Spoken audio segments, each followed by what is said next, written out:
winners don't always win because they just always win. They are finally winning because they could endure all those losses. Yeah, this one goes out to the dreamer always. There's something about the dark horse.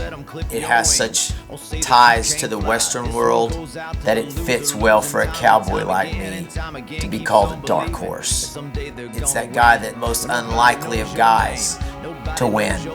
They never saw it coming. That was the dark horse. You never want to count that guy out. And that's one of the things that I love about NFR in Vegas, the courage. It's magical when you see someone who's down and out, but they just refuse to give up. They're out there.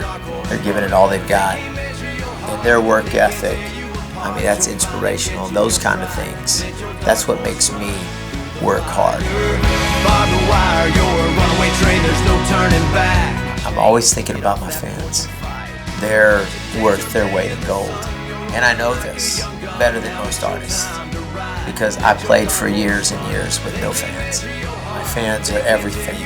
My fans and my family, those things push me to be the best that I can be.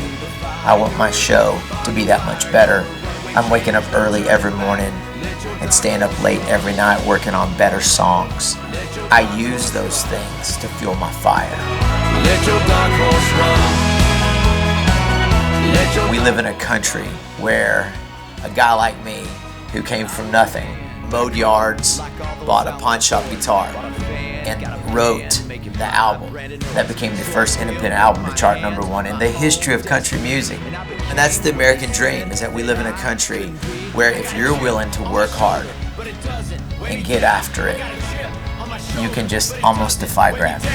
I got a chip on my shoulder, but it doesn't weigh me down. It whispers, get back up when I'm knocked on the ground. A lot of people, they talk about being an outlaw. Being an outlaw is being independent and staying true to yourself. So that's a true outlaw. Let your dark horse run.